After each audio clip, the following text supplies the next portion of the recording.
Police ವಾದ್ಯವೃಂದವು ತನ್ನ ಸುಶ್ರಾವ್ಯವಾದ ಸಂಗೀತದ ಮೂಲಕ ಪರೇಡ್ಗೆ ಮೆರಗು ನೀಡಲು ರಾಯಚೂರು ನಗರದಲ್ಲಿ ಇಂದು ಪೊಲೀಸ್ ಧ್ವಜ ದಿನಾಚರಣೆ ವಿಜೃಂಭಣೆಯಿಂದ ನಡೆಯಿತು.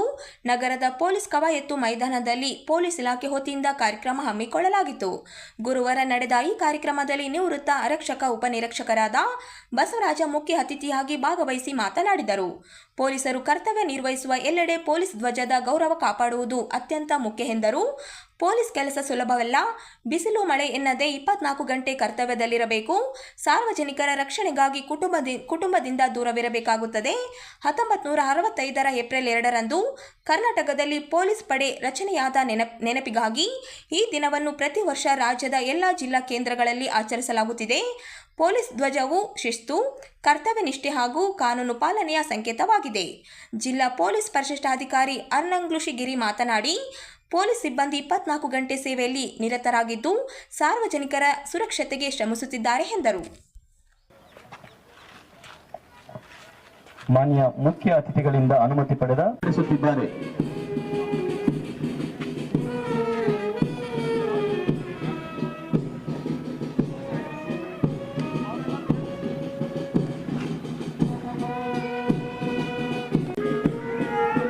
ಮೊದಲನೇ ತುಕಡಿಯ ನಾಯಕರಾಗಿರುವ ಶ್ರೀ ಶ್ರೀಕಾಂತ್ RSI DR ಘಟಕ ವಿಭಾಗದಿಂದ ಸ್ವಾಗತಿಸಿದ್ದಾರೆ.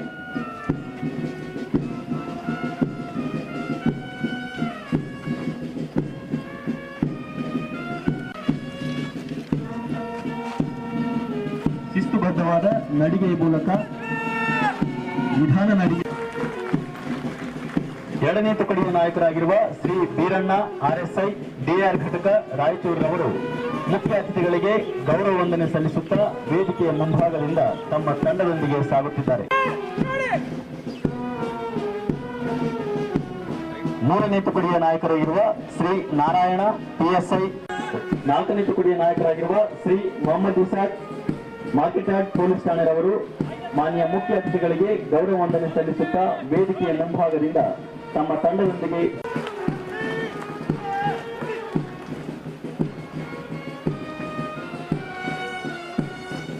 ಐದನೇ ತುಕಡಿಯ ನಾಯಕರಾಗಿರುವ ಶ್ರೀ ಅಜ್ಮೀರ್ PSI ಶೀಘ್ರ ನಡಿಗೆಯ ಪರೇಡ್ ಪ್ರಾರಂಭಿಸಲು ಪರೇಡ್ ಕಮಾಂಡರ್ ಅವರು ಆದೇಶಿಸಲಿದ್ದಾರೆ.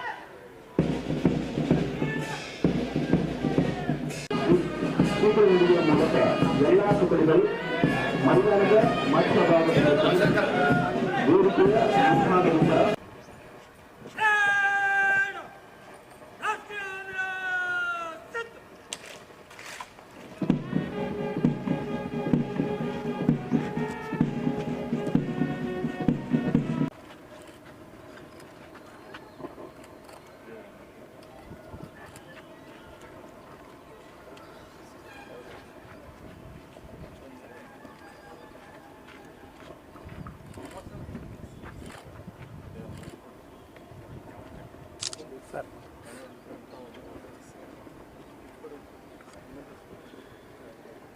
ಅಡ್ಡಾದರೆ ಏನಂತ ತೆಗಿಬೋದು ಅದರ್ಲಿಂಗ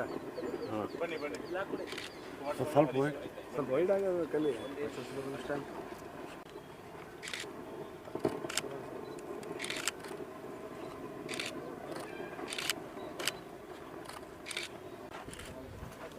ಅದೇ ಹಂಗೆ ಓದ್ತಿರಲ್ಲ ಮುಂದಕ್ಕೆ ರೆಕಾರ್ಡಿಂಗ್.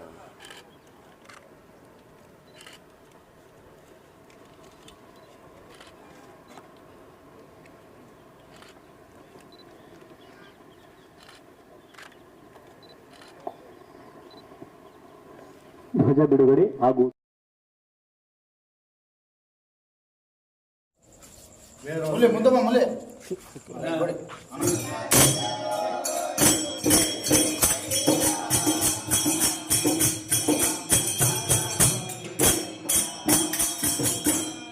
ನಗರದ ವಾರ್ಡ್ ನಂಬರ್ 9ರ ಗಂಗಾ ನಿವಾಸ ಕೋಟೆ ಬಡಾವಣೆಯಲ್ಲಿ ಹನುಮ ಜಯಂತಿ ಅಂಗವಾಗಿ ಭಕ್ತ ಭಾವದೊಂದಿಗೆ ಆಚರಣೆ ನಡೆಯಿತು. ಶ್ರೀ ವರವೀರ ಮಾರುತಿ ಭಕ್ತ ಭಜನಾ ಮಂಡಳಿ ಸಮಿತಿಯ ವತಿಯಿಂದ ವಿಶೇಷ ಪೂಜೆ ಆಯೋಜಿಸಲಾಗಿತ್ತು. 36ನೇ ವರ್ಷದ ಹನುಮ ಜಯಂತಿ ಪ್ರಯುಕ್ತ ದೇವಸ್ಥಾನದಲ್ಲಿ ಭಕ್ತಿಪೂರ್ವಕವಾಗಿ ಪೂಜೆ ಸಲ್ಲಿಸಲಾಯಿತು. ಬಳಿಕ ಭಕ್ತರು ಹಾಗೂ ಸಾರ್ವಜನಿಕರಿಗೆ ಅನ್ನ ಸಂತರ್ಪಣೆ ಏರ್ಪಡಿಸಲಾಯಿತು. ಕಾರ್ಯಕ್ರಮದಲ್ಲಿ ಸ್ಥಳೀಯರು, ಭಕ್ತರು ಹಾಗೂ ಸಮಿತಿ ಸದಸ್ಯರು ಹನುಮ ಜಯಂತಿಯನ್ನು ಭಕ್ತಿ ಭಾವದಿಂದ ಆಚರಿಸಿದರು. ದೇವಸ್ಥಾನದಲ್ಲಿ ಭಕ್ತರ ಸಂಚಾರ ಹೆಚ್ಚಾಗಿ ಕಂಡುಬಂತು.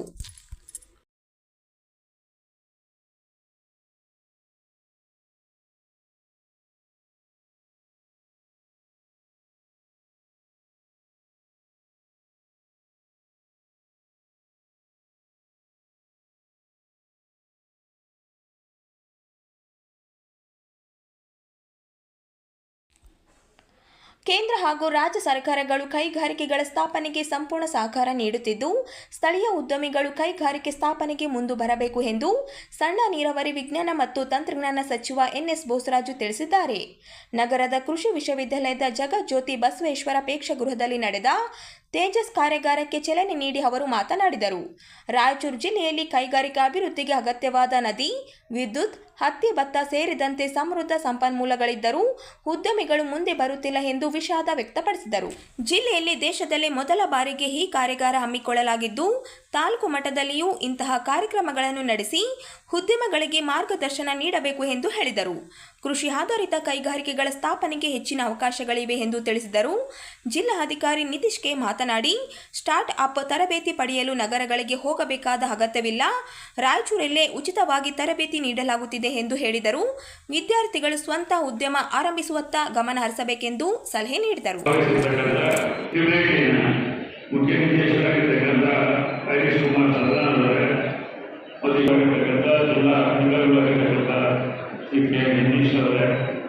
ಈ ಕಾರ್ಯಕ್ರಮದಲ್ಲಿ ಶಿಲ್ಪಾ ಮೆಡಿಕಲ್ ಅಸೋಸಿಯೇಷನ್ ಅಧ್ಯಕ್ಷರಾಗಿರ್ತಕ್ಕಂಥ ವಿಷ್ಣುಕಾಂತ್ ಅವರೇ ಹಾಗೂ ರಾಸಾಯನಿಕ ಹಾಗೂ ನಮ್ಮ ರೈಸ್ ಮಿಲ್ಲರ್ಸ್ ಅಸೋಸಿಯೇಷನ್ನ ಅಧ್ಯಕ್ಷರಾಗಿರ್ತಕ್ಕಂಥ ಸಾವಿತ್ರಿ ಪುರುಷೋತ್ತಮ ಅವರೇ, ಕಾಟನ್ ಮಿಲ್ಲರ್ಸ್ ಅಸೋಸಿಯೇಷನ್ ಲಕ್ಷ್ಮೀಕಾಂತ್ ಅವರೇ ಹಾಗೂ ಚಾಮರಾ ಫಿಲಾಮಸ್ ಅಧ್ಯಕ್ಷರಾಗಿರ್ತಕ್ಕಂಥ ಸನ್ಮಾನ್ ಶ್ರೀ ಕಮಲ್ ಇರ್ತಕ್ಕಂಥ ಸನ್ಮಾನ್ಯ ಸಿದ್ದಗೌಡ ಅವರೇ ಹಾಗೂ ಮೈಲಾಪುರ ಮೂರ್ತಿ ಹೀಗಾಗಿ ರಾಯಚೂರು ಇದು ಬೆಸ್ಟ್ ಪ್ಲೇಸ್ ಅಂತೇಳಿ ನಾವೆಲ್ಲರೂ ನಿರ್ವಹಣೆ ಮಾಡ್ಕೊಳ್ತಕ್ಕಂಥದ್ದು ಪ್ರಯತ್ನ ಮಾಡ್ತಾ ಇದ್ದೀವಿ. ಒಟ್ಟಾರೆ ಇದರ ಉದ್ದೇಶ ಬೇರೆ ಇದೆ. ಬೇರೆಯವರು ಬಂದು ಇಂಡಸ್ಟ್ರಿ ಮಾಡಬೇಕಲ್ಲ, ಇನ್ನೊಂದು ಸ್ವಲ್ಪ ಮೆಡಿಕಲ್ ಅವ್ರು ಮಾಡಿರ್ತಕ್ಕಂಥದ್ದು ರಾಯಚೂರಿನಾಗಿ ರಾಯಚೂರಿನ ಇಂಡಸ್ಟ್ರಿ ಡೆವಲಪ್ ಮಾಡಿ ಇವತ್ತು ಇಡೀ ದೇಶದ ಪ್ರದೇಶಗಳು ಸಹಿತ ಅವರು ಅವರ ಪ್ರೊಡಕ್ಷನ್ ಕಳಿಸ್ತಕ್ಕಂಥದ್ದು ಪ್ರಯತ್ನ ಮಾಡ್ತಾ ಇದ್ದಾರೆ. ಇದ್ರ ಜೊತೆಯಲ್ಲಿ ಕೇವಲ ರಾಯಚೂರಿನ ಸೈದಾಪುರ ಮತ್ತು ಹೈದರಾಬಾದ್ನಲ್ಲಿ ಸಹಿತ ಒಂದು ಫ್ಯಾಕ್ಟ್ರಿಗಳು ವಿಸ್ತರಣೆ ಮಾಡ್ತಾ ಇದ್ದಾರೆ. ಆ ರೀತಿಯಾಗಿ ನಮ್ಮದೇ ಈ ಉದ್ಯಮಗಳನ್ನು ಗುರುತಿಸಿ ತಾವೆಲ್ಲ ಇರ್ತಕ್ಕಂಥ ವಿದ್ಯಾರ್ಥಿಗಳು ಇರ್ಬೋದು, ಬೇರೆಯವರೆಲ್ಲ ಸಹಿತ ಈ ಸ್ಟಾರ್ಟ್ಅಪ್ಸ್ಗೆ ಪ್ರಾರಂಭ ಮಾಡಲಿಕ್ಕೆ ಈ ತೇಜಸ್ವಿ ಪ್ರೋಗ್ರಾಮ್ ಕೇಂದ್ರ ಸರ್ಕಾರವು ಎಲ್ಲ ರಾಜ್ಯಗಳಿಗೆ ಮತ್ತು ಎಲ್ಲ ಜಿಲ್ಲಾಧಿಕಾರಿಗಳಲ್ಲಿ ಅರಿವುಪಡಿಸ್ತಕ್ಕಂಥದ್ದು ಕಾರ್ಯಕ್ರಮ ಮಾಡ್ತಾ ವರ್ಕ್ಶಾಪ್ ಮಾಡ್ತಾ ಇದ್ದಾರೆ. ಇವತ್ತು ನಮ್ಮ ರಾಯಚೂರು ಜಿಲ್ಲಾ ಇತಿಹಾಸದಲ್ಲಿ ಒಂದು ಮುಖ್ಯ ದಿನ ಅಂತ ನಾನು ಹೇಳಕ್ಕೆ ಇಷ್ಟಪಡ್ತೀನಿ. ಯಾಕಂದರೆ ಕೇಂದ್ರ ಸರ್ಕಾರದ ತೇಜಸ್ ಕಾರ್ಯಕ್ರಮದಲ್ಲಿ ಮೊಟ್ಟ ಮೊದಲ ಬಾರಿಗೆ ರಾಯಚೂರು ಜಿಲ್ಲೆಯಲ್ಲಿ ಸ್ಟಾರ್ಟಪ್ ಬಗ್ಗೆ ಒಂದು ದಿನದ ಕಾರ್ಯಕ್ರಮ, ವರ್ಕ್ಶಾಪ್, ಜೊತೆಗೆ ಮುಂದಿನ ದಿನದಲ್ಲಿ ಸ್ಟಾರ್ಟಪ್ನ ಯಾವ ರೀತಿ ಉತ್ತೇಜನ ಮಾಡೋದ್ರ ಬಗ್ಗೆ ತೇಜಸ್ ಸ್ಕೀಮ್ನ ಇಲ್ಲಿ ನಾವು ಇವತ್ತು ಅನಾವರಣಗೊಳಿಸೋಕ್ಕೆ ನನಗೆ ತುಂಬ ಸಂತೋಷ ಆಗ್ತಾ ಇದೆ. ಯಾಕೆಂದರೆ ಸ್ಟಾರ್ಟಪ್ ಅಂದರೆ ನಾವೆಲ್ಲ ಬೆಂಗಳೂರು, ಬಾಂಬೆ, ಹೈದರಾಬಾದ್ ಅಂತ ನಾವು ಕೇಳ್ಪಡ್ತಿದ್ವಿ. ತುಂಬ ಜನಕ್ಕೆ ಸ್ಟಾರ್ಟಪ್ ಅಂದರೆ ಏನಂತಾನೆ ಗೊತ್ತಿರಲ್ಲ, ಬರೀ ಸ್ಟಾರ್ಟಪ್ ಅಂತ ನಾವು ಕೇಳಿರ್ತೀವಿ. ಸೊ ಅಂಥ ಸಂದರ್ಭದಲ್ಲಿ ರಾಯಚೂರು ಜಿಲ್ಲೆಯಲ್ಲಿ ಮುಂದಿನ ದಿನದಲ್ಲಿ ಸ್ಟಾರ್ಟಪ್ನ ಯಾವ ರೀತಿ ನಾವು ಪ್ರೋತ್ಸಾಹ ಮಾಡಬೇಕು, ನಮ್ಮ ಜಿಲ್ಲೆಯಲ್ಲಿ ಸ್ಟಾರ್ಟಪ್ನ ಯಾವ ರೀತಿ ನಾವು ಬೆಳೆಸಬೇಕನ್ನೋ ಬಗ್ಗೆ ಇವತ್ತು ನಾವು ವರ್ಕ್ಶಾಪ್ ಹಮ್ಮಿಕೊಂಡಿದ್ದೀವಿ. ಮುಖ್ಯವಾಗಿ ಇವತ್ತು ನಮಗೆಲ್ಲ ಗೊತ್ತಿದೆ, ಸಾಕಷ್ಟು ಅನ್ಎಂಪ್ಲಾಯ್ಮೆಂಟ್ ಕಾಣ್ತಾ ಇದೆ. ನಿನ್ನೆ ಒರೆಕಲ್ ಅಂತ ಕಂಪ್ನಿಯಲ್ಲಿ ಸುಮಾರು 30,000 ಜನನ ವಜಾ ಮಾಡಿದ್ದಾರೆ. ಸೊ ಈ ಸಂದರ್ಭದಲ್ಲಿ ನಾವು ಯಾರೋ ಬೇರೆ ಕಡೆ ಕೆಲಸ ಮಾಡೋಕ್ಕಿಂತ ನಮ್ಮದೇ ಒಂದು ನಾವು ಸ್ಟಾರ್ಟಪ್ನ ಯಾವ ರೀತಿ ಮಾಡಬೇಕು. ಸೊ ಇದೇ ನೀವು ಪ್ರೈವೇಟಲ್ಲಿ ಈ ಕೋರ್ಸು, ಈ ಸ್ಟಾರ್ಟಪ್ ಬಗ್ಗೆ ಮಾಹಿತಿ ನೀವು ಬೆಂಗಳೂರಲ್ಲಿ ಇದ್ರ ಬಗ್ಗೆನೇ ಸಾಕಷ್ಟು ಕೋರ್ಸ್ ಇರುತ್ತೆ. ಅದೇ ನೀವು ತಗೊಳ್ಳೋದಾದರೆ ಸುಮಾರು 20,000ದಿಂದ 50,000 ತನಕ ನಮಗೆ ಚಾರ್ಜ್ ಮಾಡ್ತಾರೆ. ಸೊ ಕೇಂದ್ರ ಸರ್ಕಾರ ಮತ್ತು ರಾಜ್ಯ ಸರ್ಕಾರದ ಇವತ್ತಿನ ಯೋಜನೆಯಲ್ಲಿ ಇಡೀ ದೇಶ ಮತ್ತು ಬೇರೆ ಬೇರೆ ಕಡೆಯಿಂದ ಈ ಸ್ಟಾರ್ಟಪ್ನ ಆಗಲೇ ಸಕ್ಸಸ್ಫುಲ್ ಆಗಿ ಮಾಡಿರೋದ್ರಿಂದ ನಿಮಗೆ ತರಬೇತಿ ಕಾರ್ಯಕ್ರಮ ನಾವು ಹಮ್ಮಿಕೊಂಡಿದ್ದೀವಿ. ಮುಖ್ಯವಾಗಿ ತಾವೊಂದು ಐಡಿಯಾ ನಮ್ಮ ಹತ್ರ ಇದ್ದಾಗ ಆ ಐಡಿಯಾನ ಯಾವ ರೀತಿ ನಾವು ಫಂಡಿಂಗ್ ತಗೊಂಡು ಪ್ರೊಟೋಟೈಪ್ ಡೆವಲಪ್ ಮಾಡಿ ಅದ್ರ ಮೇಲೆ ಪೇಟೆಂಟ್ ತಗೊಂಡು ಕಮರ್ಷಿಯಲೈಸ್ ಮಾಡೋದ್ರ ಬಗ್ಗೆ ಹೆಂಗೆ ಮಾಡೋದಂತ ನಮಗೆ ಇವತ್ತು ಡೀಟೇಲ್ ಆಗಿ ಬೇರೆ ಬೇರೆ ಎಕ್ಸ್ಪರ್ಟ್ಸ್ ನಮಗೆ ಇವತ್ತು ಹೇಳಿಕೊಡ್ತಾರೆ.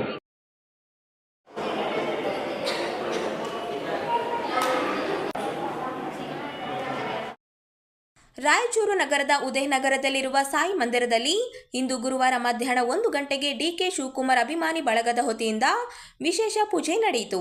ಈ ಪೂಜೆಯಲ್ಲಿ ಕಾಂಗ್ರೆಸ್ ಜಿಲ್ಲಾ ಜಂಟಿ ಕಾರ್ಯದರ್ಶಿ ಮಹಮ್ಮದ್ ರಿಯಾಜ್ ಸೇರಿದಂತೆ ಹಲವರು ಭಾಗವಹಿಸಿದರು. ಈ ಬಾರಿ ಡಿಕೆ ಶಿವಕುಮಾರ್ ಅವರು ಮುಖ್ಯಮಂತ್ರಿಯಾಗಬೇಕು ಎಂಬುದು ನಮ್ಮ ಆಶಯ. ಅದಕ್ಕಾಗಿ ದೇವರಲ್ಲಿ ಪ್ರಾರ್ಥನೆ ಸಲ್ಲಿಸಿದ್ದೇವೆ. ಪೂಜೆ ಬಳಿಕ ಅನ್ನ ಸಂತರ್ಪಣೆ ಕಾರ್ಯಕ್ರಮವೂ ನಡೆಯಿತು. ಭಕ್ತರು ಹರಕೆ ಸಲ್ಲಿಸಿ ತಮ್ಮ ಅಭಿಮಾನವನ್ನು ವ್ಯಕ್ತಪಡಿಸಿದರು. ಈ ಸಂದರ್ಭದಲ್ಲಿ ಅನೇಕ ಕಾರ್ಯಕರ್ತರು ಮತ್ತು ಅಭಿಮಾನಿಗಳು ಉಪಸ್ಥಿತರಿದ್ದರು.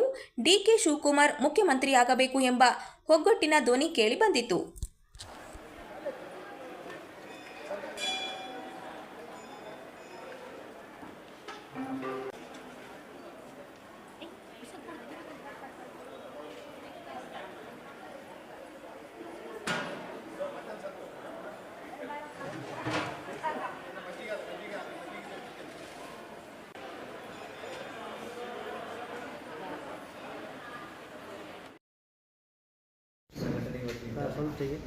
ಜಮಾಅತ್ ಎ ಇಸ್ಲಾಮಿ ಹಿಂದೂ ವತಿಯಿಂದ ಏಪ್ರಿಲ್ 4ರಂದು ಈದ್ ಸೌಹಾರ್ದ ಕೂಟವನ್ನು ಆಯೋಜಿಸಲಾಗಿದೆ ಎಂದು ಸಂಘಟನೆಯ ಮುಖಂಡ ಸಲೀಂ ಪಾಷಾ ತಿಳಿಸಿದ್ದಾರೆ. ನಗರದ ಪತ್ರಿಕಾ ಭವನದಲ್ಲಿ ನಡೆದ ಸುದ್ದಿಗೋಷ್ಠಿಯಲ್ಲಿ ಮಾತನಾಡಿದ ಅವರು, ಈದ್ ಹಬ್ಬದ ಅಂಗವಾಗಿ ಸಮಾಜದಲ್ಲಿ ಸಹೋದರತ್ವ, ಏಕತೆ ಮತ್ತು ಸೌಹಾರ್ದತೆಯನ್ನು ಬಲಪಡಿಸುವ ಉದ್ದೇಶದಿಂದ ಈ ಕಾರ್ಯಕ್ರಮವನ್ನು ಹಮ್ಮಿಕೊಳ್ಳಲಾಗಿದೆ ಎಂದು ಹೇಳಿದರು. ಕಾರ್ಯಕ್ರಮಕ್ಕೆ ಕಿಲೆ ಬೃಹನ್ಮಠ ಸಂಸ್ಥಾನ ಮಠದ ಶ್ರೀ ಶಾಂತಮಲ ಶಿವಾಚಾರ್ಯ ಮಹಾಸ್ವಾಮಿಗಳು ದಿವ್ಯ ಸಾನ್ನಿಧ್ಯ ವಹಿಸಲಿದ್ದಾರೆ. ಮೆಥೋಡಿಸ್ಟ್ ಚರ್ಚಿನ ವ್ಯವಸ್ಥಾಪಕರಾದ ರೆವರೆಂಡ್ ಆರ್ ಸಮೇಲ್ ಸಹ ಭಾಗವಹಿಸಲಿದ್ದಾರೆ. ಮುಖ್ಯ ಅತಿಥಿಗಳಾಗಿ ಸಚಿವರಾದ ಎನ್ಎಸ್ ಬೋಸರಾಜು, ಸಂಸದರಾದ ಜಿ ಕುಮಾರ್ ನಾಯಕ್, ನಗರ ಶಾಸಕರಾದ ಡಾಕ್ಟರ್ ಶಿವರಾಜ್ ಪಟೇಲ್ ಸೇರಿದಂತೆ ಮಹಮ್ಮದ್ ಶಾಲಂ, ಸಜಿ ಸಮೀರ್, ನಾಗನಗೌಡ ಹರವಿ, ಬಹೀರುದ್ದೀನ್, ಕೆ ಅಸ್ಲಾಂ ಪಾಷಾ ಹಾಗೂ ರಜಾಕ್ ಉಸ್ತಾದ್ ಭಾಗವಹಿಸಲಿದ್ದಾರೆ. ಕಾರ್ಯಕ್ರಮದಲ್ಲಿ ಅಮಿತ್ ಖಾನ್ ಮುಖ್ಯ ಭಾಷಣಕಾರರಾಗಿ ಮಾತನಾಡಲಿದ್ದು, ಜಮಾಅತ್ ಎ ಇಸ್ಲಾಮಿ ಹಿಂದೂ ಅಧ್ಯಕ್ಷರಾದ ಮೊಹಮ್ಮದ್ ಇಸ್ಲಾಮಿ ಕಾರ್ಯಕ್ರಮದ ಅಧ್ಯಕ್ಷತೆ ವಹಿಸಲಿದ್ದಾರೆ. ಜಮಾಅತ್ ಇಸ್ಲಾಮಿ ರಾಯಚೂರು ಸಂಘಟನೆ ವತಿಯಿಂದ ಮೊನ್ನೆ ತಾನೇ ರಂಜಾನ್ ಹಬ್ಬ ಸಂಭ್ರಮದಿಂದ ಆಚರಣೆ ಮಾಡಲಾಗಿದೆ. ಆ ರಂಜಾನ್ ಹಬ್ಬದ ಸಂತೋಷವನ್ನು ಎಲ್ಲರೊಂದಿಗೆ ಹಂಚಿಕೊಳ್ಳಲಿಕ್ಕಾಗಿ ನಮ್ಮ ಸಂಘಟನೆ ದಿನಾಂಕ 4ನೇ ತಾರೀಕು ಶನಿವಾರ ಸಾಯಂಕಾಲ 7:30 ಗಂಟೆಗೆ ನಗರದ ವೀರಶೈವ ಮಹಾಂತೇಶ ಕಲ್ಯಾಣ ಮಂಟಪದಲ್ಲಿ ಈದ್ ಸೌಹಾರ್ದ ಕೂಟ ಕಾರ್ಯಕ್ರಮವನ್ನು ಹಮ್ಮಿಕೊಂಡಿದೆ. ಈ ಕಾರ್ಯಕ್ರಮದಲ್ಲಿ ಗೌರವಾನ್ವಿತ ಶ್ರೀ ಶಾಂತಮಲ್ಲ ಶಿವಾಚಾರ್ಯ ಮಹಾಸ್ವಾಮಿಗಳು 108,000 ದೇವರುಗಳ ಸಂಸ್ಥಾನ ಕಿಲ್ಲೆ ಬ್ರಹ್ಮಮಠ ಅವರ ಸಾನ್ನಿಧ್ಯದಲ್ಲಿ ಹಾಗೂ ರೆವರೆಂಡ್ ಆರ್ ಸಾಮ್ವೆಲ್ ಮೆಥೋಡಿಸ್ಟ್ ಫಾದರ್, ಅದೇ ರೀತಿ ಸನ್ಮಾನ್ಯ ಶ್ರೀ ಎನ್ ಎಸ್ ಬೋಸರಾಜು ಮಂತ್ರಿಗಳು ಹಾಗೂ ಜಿ ಕುಮಾರ್ ನಾಯಕ್ ಸರ್ ಅವರು ಲೋಕಸಭಾ ಸದಸ್ಯರು ಮತ್ತು MLA doctor Shivaraj Patil sir ಅವರು, ಅದೇ ರೀತಿ ಮೊಹಮ್ಮದ್ ಶಾಲಂ ಸಾಹಬ್ ಕಾಂಗ್ರೆಸ್ ಮುಖಂಡರು, ಶ್ರೀ ನಾಡಗೌಡ ಹರ್ವಿ ಗೌರವಾಧ್ಯಕ್ಷರು ಬಸವ ಕೇಂದ್ರ ರಾಯಚೂರು, ಡಾಕ್ಟರ್ ರಜಾಕ್ ಉಸ್ತಾದ್ ಕಾಂಗ್ರೆಸ್ ವಕ್ತಾರರು ಹಾಗೂ ಜನಾಬ್ ಬಶೀರುದ್ದೀನ್ ಸಾಹಬ್ ಮಾಜಿ ಜಿಲ್ಲಾ ಪಂಚಾಯತ್ ಸದಸ್ಯರು, ಡಾಕ್ಟರ್ ಜೆ ಸಾಜಿದ್ ಸಮೀರ್ ಉಪಮಹಾಪೌರರು ರಾಯಚೂರು, ಜನಾಬ್ ಕೆ ಅಸ್ಲಂ ಪಾಷಾ ಮಾಜಿ ಜಿಲ್ಲಾ ಪಂಚಾಯತ್ ಸದಸ್ಯರು, ಜನಾಬ್ ಹಾಮಿದ್ ಮೊಹಮ್ಮದ್ ಖಾನ್ ಕೇಂದ್ರೀಯ ಸಲಹಾ ಸಮಿತಿ ರಾಷ್ಟ್ರೀಯ ಕಾರ್ಯದರ್ಶಿಗಳು ಜಮಾಅತ್ ಇಸ್ಲಾಮಿ ದೆಹಲಿ ಹಾಗೂ ಮೊಹಮ್ಮದ್ ಕುನ್ಹಿ ರಾಜ್ಯ ಕಾರ್ಯದರ್ಶಿಗಳು ಜಮಾಅತ್ ಇಸ್ಲಾಮಿ ಹಿಂದ್, ಇವರನ್ನೆಲ್ಲ ಸೇರಿಸಿ ಸಾರ್ವಜನಿಕರೊಂದಿಗೆ ಈ ಹಬ್ಬದ ಸಂದೇಶವನ್ನು ಸಾರ್ವತ್ರಿಕಪಡಿಸಲಿಕ್ಕಾಗಿ ನಗರದಲ್ಲಿ ಭ್ರಾತೃತ್ವ ಭಾವನೆಯನ್ನು ಉಂಟು ಮಾಡಲಿಕ್ಕಾಗಿ ಪರಸ್ಪರ ಪ್ರೀತಿ ಸಹೋದರತ್ವದ ಹಣಕ್ಕಾಗಿ ಪತ್ರ ಬರೆದು ಸರ್ಕಾರದ ಹಣ ದುರುಪಯೋಗ ಮಾಡಿಕೊಳ್ಳುವುದು ಹವ್ಯಾಸ ಮಾಡಿಕೊಂಡಿದ್ದಾರೆ. ಸಮಾಜದ ಜನಸಾಮಾನ್ಯರಿಗೆ ಸರ್ಕಾರದ ಅನುದಾನ ಸರಿಯಾಗಿ ಬಳಕೆಯಾಗುತ್ತಿಲ್ಲ. ಸರ್ಕಾರ ಇನ್ನು ಮೇಲೆ ಯಾವುದೇ ಅನುದಾನ ರೂಪದಲ್ಲಿ ಈ ಸಂಘಟನೆಗಳಿಗೆ ಕೊಡದೆ ನೇರವಾಗಿ ಅಲ್ಪಸಂಖ್ಯಾತರ ಇಲಾಖೆ, ಸಿಖ್ ಮತ್ತು ಕ್ರಿಶ್ಚಿಯನ್ ಸಮುದಾಯದ ಅಭಿವೃದ್ಧಿಗೆ ಪ್ರತ್ಯೇಕವಾಗಿ ಅನುದಾನ ಬಿಡುಗಡೆ ಮಾಡಿದಂತೆ ನಮ್ಮ ನದಾಫ್ ಪಂಜಾಬ್ ಸಮುದಾಯದ ಅಭಿವೃದ್ಧಿ ನಿಗಮಕ್ಕೆ ಅನುದಾನ ಬಿಡುಗಡೆ ಮಾಡಬೇಕೆಂದು ತಮ್ಮ ಮಾಧ್ಯಮಗಳ ಮೂಲಕ ಸರ್ಕಾರಕ್ಕೆ ಮನವಿ ಮಾಡಿಕೊಳ್ಳುತ್ತೇನೆ. ನಾನು ಕಾಸಿಂ ಸಾಬ್ ಹೇಳಿಮನಿ ಈ ಮೂಲಕ ಪತ್ರಿಕಾಗೋಷ್ಠಿ ಮುಖಾಂತರ ತಮ್ಮಲ್ಲಿ ವಿನಂತಿಸಿಕೊಳ್ಳುವುದೇನೆಂದರೆ, ಕರ್ನಾಟಕ ರಾಜ್ಯ ನದಾಫ್ ಪಂಚಾಯತ್ ಸಂಘ ನೋಂದಣಿ ಮಾಡಿ ಮಾಡಿಸಿ ಅಧ್ಯಕ್ಷರಾಗಿ ಎಚ್ ಇಬ್ರಾಹಿಂ ಸಾಹೇಬರು ತಮ್ಮ ಕರ್ನಾಟಕದ ವಿವಿಧ ಜಿಲ್ಲೆಗಳಲ್ಲಿ ಜನಪ್ರತಿನಿಧಿಗಳನ್ನು, ಸಾಮಾಜಿಕ ಕಾರ್ಯಕರ್ತರನ್ನು, ರಾಜ್ಯ ವಿಭಾಗ ಮುಖಂಡರನ್ನು ಸೇರಿಸಿ ಅಂದು ಪಿಂಜಾರ್ ಸಮಾಜದ ಜನತೆಗೆ ಶೈಕ್ಷಣಿಕವಾಗಿ, ಸಾಮಾಜಿಕವಾಗಿ, ಆರ್ಥಿಕವಾಗಿ ಸಮಾಜದ ಜನತೆಗೆ ಮುಖ್ಯವಾಹಿನಿಗೆ ಬರಲು ಕರ್ನಾಟಕ ರಾಜ್ಯ ನದಾಫ್ ಪಿಂಜಾರ್ ಸಂಘ ನೋಂದಣಿ ಮಾಡಿಸಿ ಮಾನ್ಯ ಪೂಜ್ಯರಾದ ಎಚ್ ಇಬ್ರಾಹಿಂ ಅವರನ್ನು ರಾಜ್ಯ ಅಧ್ಯಕ್ಷರೆಂದು ರಾಜ್ಯದ ಪಿಂಜಾರ್ ನದಾಫ್ ಬಂಧುಗಳು ಸರ್ವಾನುಮತದಿಂದ ಆಯ್ಕೆ ಮಾಡಿದರು. ರಾಜ್ಯ ಅಧ್ಯಕ್ಷರ ಬಳಿಕ ಹಾಜಿ ಇಬ್ರಾಹಿಂ ಇವರು ಅಂದು ಸಮಾಜದ ಏಳಿಗೆಗಾಗಿ ಹೋರಾಟ ಮುಖಾಂತರ ಸರ್ಕಾರಕ್ಕೆ ಹಲವಾರು ಮನವಿ ಮತ್ತು ಹೋರಾಟದ ಎಚ್ಚರಿಕೆ ನೀಡಿದ ಬಳಿಕ ಸರ್ಕಾರ ಪಿಂಜಾರ್ ಸಮಾಜವನ್ನು ಶೈಕ್ಷಣಿಕವಾಗಿ ಸರ್ಕಾರದ ವಿವಿಧ ಸೌಲಭ್ಯಗಳಿಗಾಗಿ ಪ್ರವರ್ಗ 1ರಲ್ಲಿ ಸೇರ್ಪಡೆ ಆಯಿತು. ನಂತರ ದಿನಗಳ